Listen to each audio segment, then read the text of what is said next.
Welcome back to the Flying with the Flock podcast, best place to get all of your Eagles and other NFL related news. I'm your host, Matt, and welcome to whatever episode this is. Ladies and gentlemen, we are officially one day away from NFL football, so if that makes you happy, leave a like and subscribe down below. All these views recently are much appreciated from you all. So yeah, let's just get right into it, folks. We have an interesting episode where we are going to be covering Eagles training camp, other NFL news from around the league. Then we also still have our segments of hold-ins and holdouts and Big Trouble in Big D. So, ladies and gentlemen, let's hop right into it. So we made it. The first NFL football game is being played in Canton, Ohio, tomorrow as of filming this, for the Hall of Fame game between the Detroit Lions and the Los Angeles Chargers. Don't expect too much craziness to come from this game. Starters definitely aren't going to take any reps. That would most likely be preseason week 1 for these two teams here. I wouldn't be surprised if we see, I think they already announced that Trey Lance is starting, and then I wouldn't be surprised if Hendon Hooker ends up starting for the Lions at the QB position. But yeah, so I want to get your hopes up. Yes, it's NFL football. Yes, we have ESPN, I believe, is covering the game, if I remember, in years past. So I'm not sure who's going to be the commentary team. It might be Joe Buck and Troy Aikman, but till we see that, then I have no clue. The Eagles aren't set to play till next Thursday, August 7th, for the first time this season, but that doesn't mean we can't cover them in the meantime. Here's just some more of the bigger trends that I've been seeing over reports at training camp. Jalen Hurts continues to look pretty dominant when passing the ball, with the last few days of practice looking a little bit more shaky rather than the first few days. That's to be expected. First few days was just for Hurts to get back into rhythm, and the second two, and then everything else is mainly just for him to play around and see if he can't change some stuff in his game.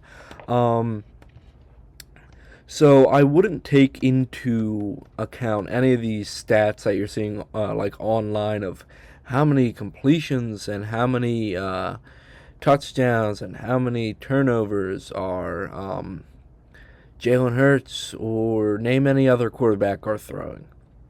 I wouldn't really look into that too much, only because, like I said, first few days they're going to look better because they're just getting into rhythm, so they're just looking to make completions.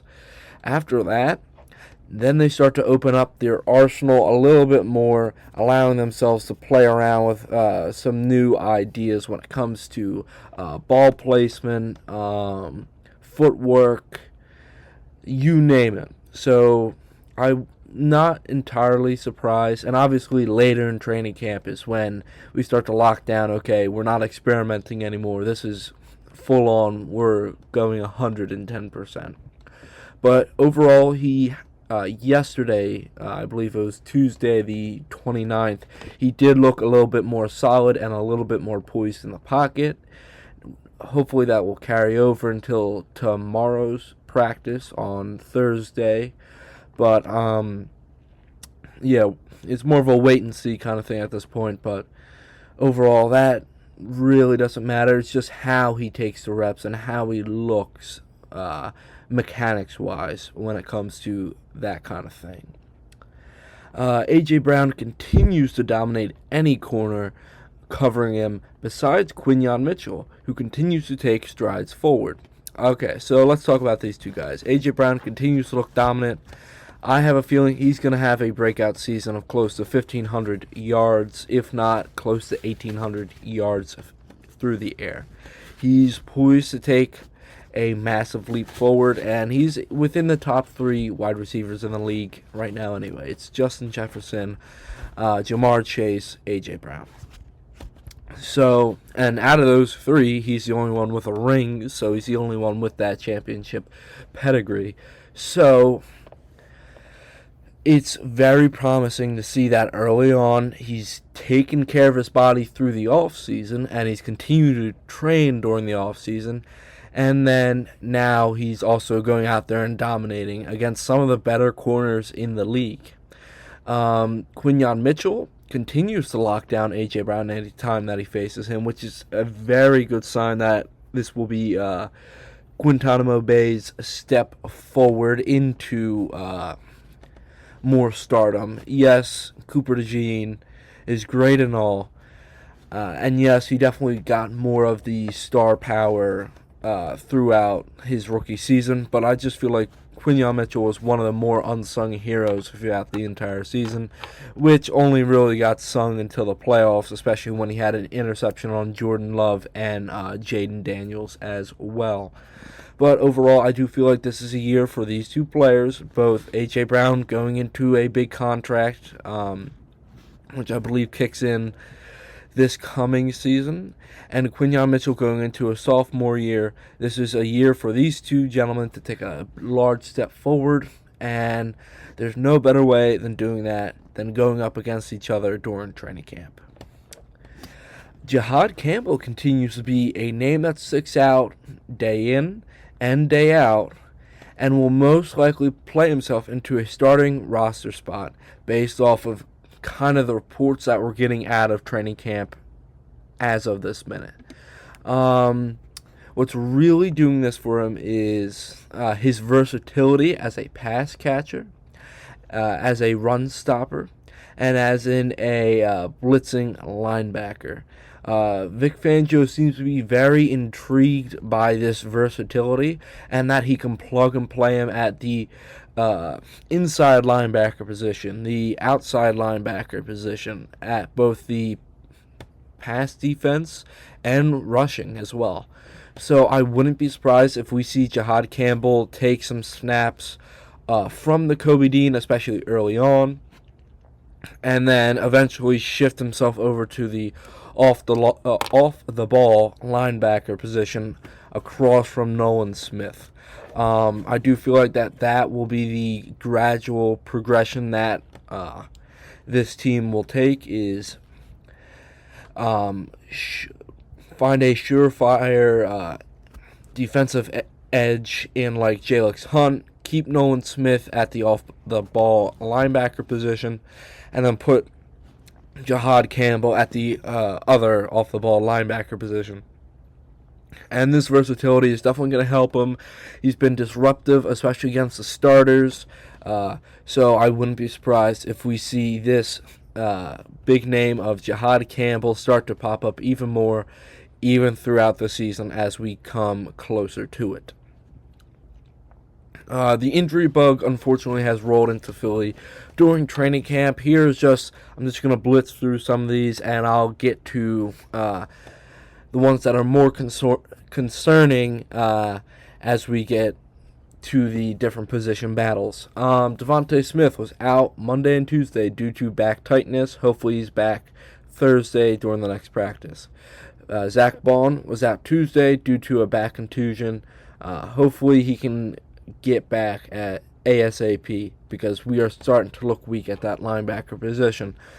Nolan Smith was out Tuesday due to a concussion, which he received at the end of practice on Monday, which is weird because there were no pads during Monday, so he must have really been going at it hard, I guess. Andrew Makuba did not practice Monday or Tuesday due to an unnamed shoulder injury, which he suffered during the end of Saturday's practice, so that is slightly more concerning that it's lasted this long. And all Jihaad Campbell, Jalen Carter, Cam Jurgens, and Samal Mondon were all limited during practice on Tuesday. With Jihaad Campbell, they've been saying that he's been limited, but he's been going out in like full uniform and practicing on 7-on-7s, 11-on-11s, and full drills anyway. Jalen Carter, it's good to have him back. That was slightly concerning, but he's dealing with a shoulder injury. Again, he was suited up and going 110 percent at it yesterday in practice. Cam Jurgens obviously has been dealing with back injuries over the offseason, so it's better to let him rest and take it a little bit easy, especially after signing this long-term contract. And Samal Mondin continues to battle an injury. I'm not exactly sure what the extent of it is. I'm not sure if the Eagles have really announced that. But overall, hopefully he gets back so we can bring some depth at the linebacker position. He's also battling probably against Jeremiah Trotter Jr. for a linebacker spot. So maybe if he can find a way to make himself versatile like Jihad Campbell, or if Jihad Campbell ends up starting at the off-the-ball linebacker position, then Samal Mondin might have a spot where he can slot in next to Jeremiah Trotter Jr. Now getting into some of the battles that for positions that we mentioned last week. Sidney Brown versus Andrew Mukuba. This is where it gets interesting because Sidney Brown has not been really a standout so far during the first week of training camp. Andrew Mukuba has been taking a lot of these starter snaps at the safety position. But now with Andrew Mukuba out, Sidney Brown has a chance to kind of put himself out there, make a name for himself during Mukuba's absence at training camp. So right now, if we start to see Sidney Brown take a step forward and start to turn up the intensity a little bit, I wouldn't be surprised if we see him ultimately win the starter role over Mukuba due to two factors. One, not taking reps, which is very important for Vic Fangio, is for a rookie to prove himself through reps. And two, also not being as confident in himself due to an injury-riddled history at playing the position. So overall, if Sidney Brown can take the next step forward and turn it up just a little bit, he might ultimately win this safety spot, and he hasn't even been overly stellar so far, but hopefully he can take this step forward. I would love to see Sidney Brown win it, but if Mukuba can come back and play at 100%, it wouldn't shock me if the rookie is starting. Tyler Steen versus Kenyon Green versus Trevor Keegan for the right guard spot. I don't know, man. We've heard nothing. I don't even know who's taking. Who's taking? I'm pretty sure it's Tyler Steen at the first team reps at the right guard spot. Yeah, I'm not sure.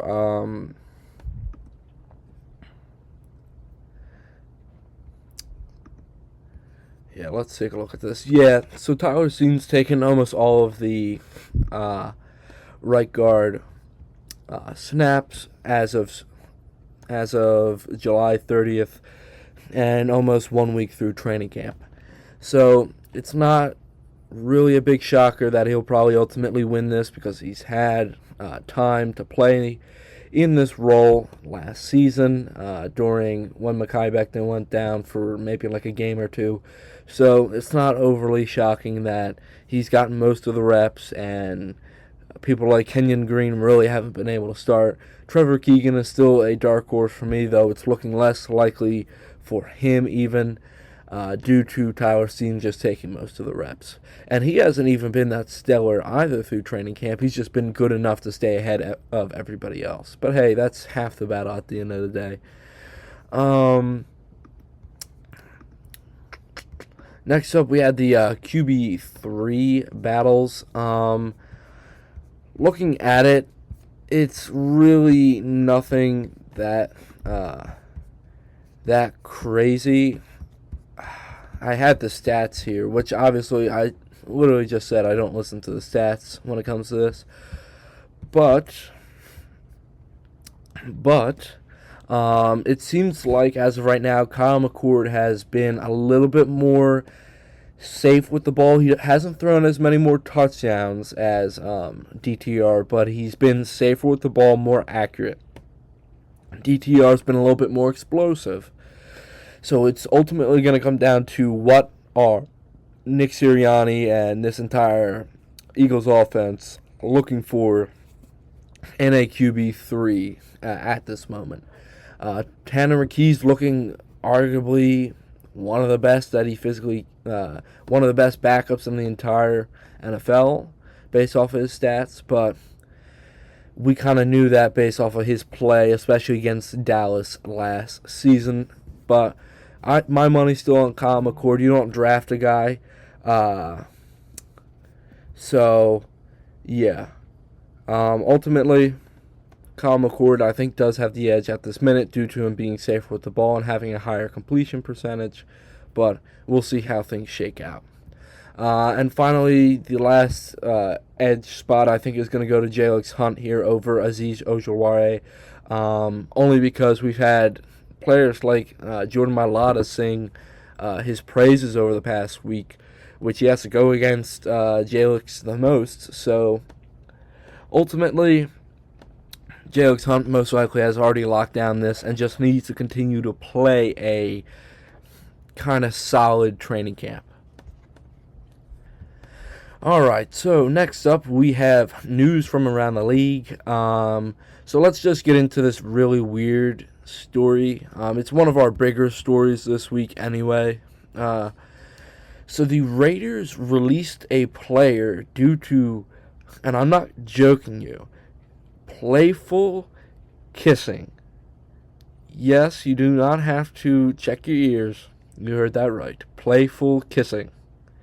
Raiders released defensive tackle Christian Wilkins after a numerous amount of conduct that went against the team, with him refusing injury that the team urged him to get, to playfully kissing during meetings. Wilkins apparently kissed a teammate on the head during a meeting, which the teammate took offense to. I don't think you can make this up with how weird this is. This is not the sole reason of his release, but it's weird that this is one of the main reasons that the team has came out with. Wilkins signed a 4-year, $110 million contract last season, and now with him getting cut from the Raiders, his $35.2 million guaranteed left on his contract is now voided. Wilkins only played 4 or 5 games last season due to injury, losing out on a lot of incentive money. Now, I wouldn't be surprised if the current GM and coaching regime were looking for a reason to dump his contract off due to Wilkins having a little bit of an injury history during his time in the NFL. So, obviously, this is the NFL, all right? And this guy is close to, I want to say, 30. I'm not sure how old he is. He's 29, so he's almost 30. He'll turn 30 this season. Obviously, there is a lot of horseplay in NFL locker rooms and on NFL teams in general. Let's just get that out there. There have always been, and there always will be, some form of horseplay, so on and so forth. But kissing your teammate on the forehead, which is better than what I thought when I first read playful kissing. So, kissing your teammate on the forehead without him knowing at first, and then him coming out with a poor reaction, is clearly not a smart decision.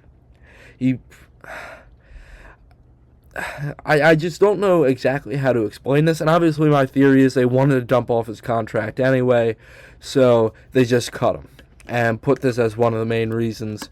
I think there's probably a couple other reasons that they're just hiding at this point just to save face for Christian Wilkins that we may never find out.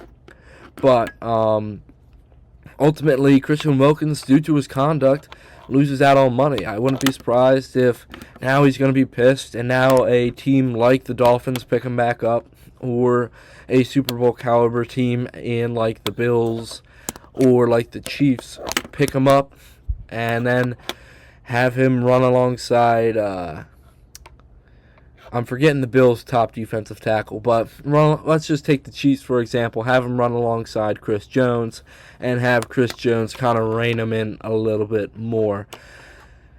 Christian Wilkins seems like a fun guy. I don't know the guy, so I can't really judge him on his character. I can only judge him off of this story, and this is a very weird-ass story to come out of any team's training camp at this point. So, ultimately, yeah, playful kissing. Now we can put that off on your bingo card there, ladies and gentlemen. Playful kissing now got an NFL player cut from a team. You cannot make this up anymore. Ultimately, there's probably something else going on, but till we ever find that out, we just have to assume that it was him refusing the surgery to get him back probably by the end of the season, and or the kissing is what put the nail in the coffin for Christian Wilkins' time at the Las Vegas Raiders. Next up, just a small little tidbit that I wanted to throw in here. Treylon Burks is released by the Titans, officially making the A.J. Brown trade one of the worst NFL trades in history. Burks barely broke over. He might have had less. He might have only had like 800 yards, but he barely broke over 1,000 yards during his tenure at the Titans. And at the same time, A.J. Brown nearly has 5,000 yards since the trade, and a Super Bowl win as well. Ultimately, it was a dumb trade that made by a dumb front office regime that the coach clearly didn't agree on, which continues to lurk over the team to this day. So, hopefully they can exorcise this demon and move forward into the Cam Ward era, who is balling out in practice right now. So, hey, hopefully this is a new leaf for both the Titans and Treylon Burks, who will ultimately probably become like a wide receiver 3 on some random team. But until I have any more news, I will just leave it at that. Next up, another small tidbit. The Dolphins' cornerback room is absolutely cursed. There have been several injuries to all the starting corners, which have led to them making inquiries to other free agent corners on the market.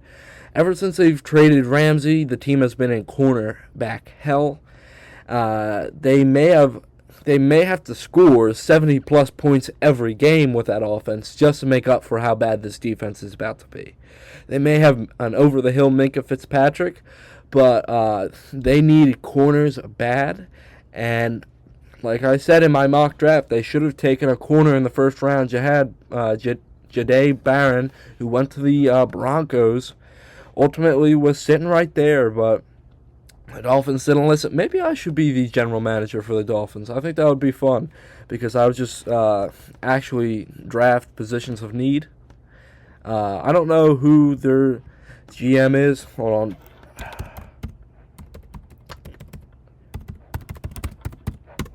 Let's see. Chris Grier. Oh, yeah, it is Chris Grier. Chris Grier, I am coming for your job. I'm going to be the GM of the Dolphins someday. I don't want to, but I'm already smarter than their right now GM, so who the hell knows what's going to happen. Anyway, after that little tangent there, let's go into hold-ins and holdouts.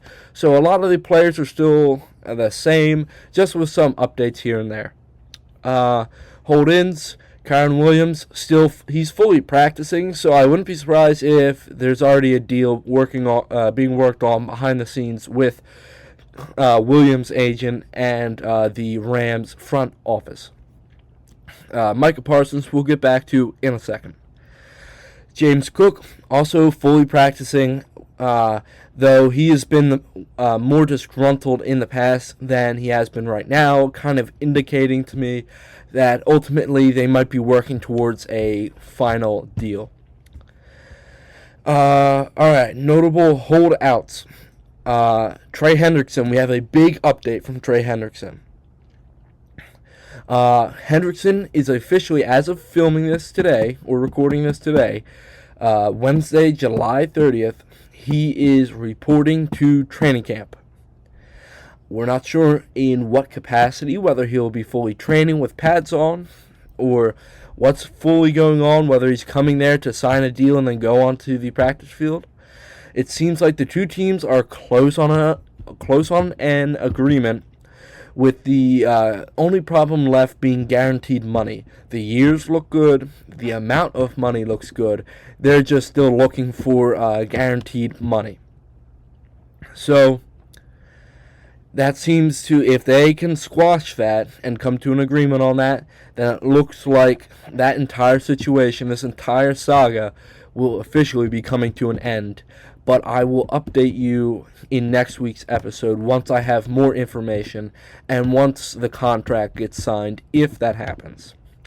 Also, Bengals rookie Shemar Stewart also signed his contract. I believe the Bengals got rid of that stipulation of, like, whatever, they could void the rest of his money after, like, year one if he gets, like, injured or incarcerated or whatever. But ultimately, yes, Shemar Stewart is also at training camp, fully suited up, and now taking reps on the defense. I have to move this guy out of holdouts because now he's in hold-ins, but we have wide receiver Terry McLaurin is at Commanders training camp.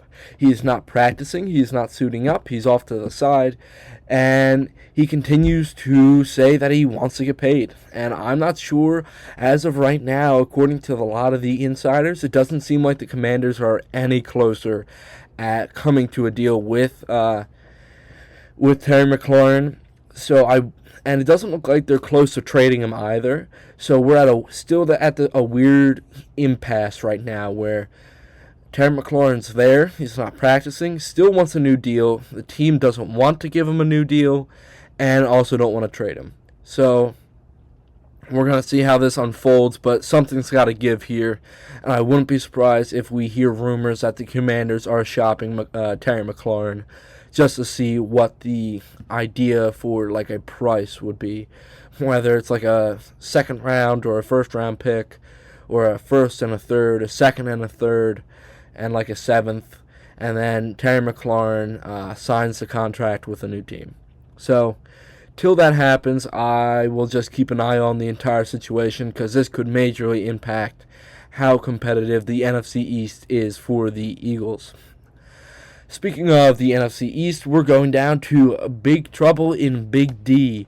Jerry Jones continues to make many different comments on the Micah Parsons situation, which he doesn't make it much better with saying he heard chants of "Hey Micah," but he also said that they weren't really that loud. So he's taking shots at Micah, saying that the fans don't really overly care that that he's looking to get paid. And on top of that, he's also looking at the fact that overall this team just needs to get out there and practice. He also keeps calling Micah Michael for some reason, and I can't tell whether it's his age getting to him finally or something else, but ultimately we all know Jerry's going to pay him last minute. I wouldn't be surprised if Thursday that the NFL kicks off and the first game of the Cowboy season that we hear Micah Parsons officially will get paid this super mega deal, making him the highest paid non-quarterback player in NFL history, higher than TJ Watt, higher than Myles Garrett, so on and so forth. And I wouldn't be surprised if it's fairly last minute, if you want me to be honest. Now, what I want to happen is, Micah, you can hold out through the majority of the season. You get paid late in the season. You come back, and then you guys miss the playoffs once again. But until that happens, we will keep an eye on the situation. Obviously, the drama was a little bit more juicy last week, but Big D. Oh, I have one more storyline from Dallas as well, from their training camp. Is fans are complaining that the Cowboys themselves aren't really taking it too seriously. They see the players like dancing around and like riding on top of brooms like they're horses, I guess. I'm not sure, but ultimately, looking at it right now, it seems like people are not taking Dallas too seriously because Dallas isn't taking themselves too seriously as of right now. I mean, if you have your starting quarterback riding a broom like he's a cowboy, then we kind of have a little bit of a problem. He should probably be keeping his head down and working, especially coming off of a season-ending injury like that. But who knows? Dak Prescott will probably still be slightly productive. CeeDee Lamb will be pretty productive. Micah Parsons will probably get signed at the very end. So until we see anything more major than that, I will keep you all updated on what's happening down in Big D. So that's it for this week's episode. I want to thank you all for all the views over the last few weeks. We're close to, combining my last two episodes, we're close to nearly 100 views over the last 2 weeks, which is so much appreciated, guys. I'm not sure what I can really do to repay you guys besides stay consistent. I will continue to give you guys updates, and I will continue to ask you guys to leave a like and subscribe down below. That would be much appreciated, whether you're coming from my personal life or whether you're coming from online on a lot of different areas I've advertised the podcast. I want to thank you guys, and we will keep moving forward towards the NFL season, and I will prep you guys for next week's preseason game. And yeah, that's kind of it. So thank you all. Hope you all have a wonderful day. And remember, go Birds.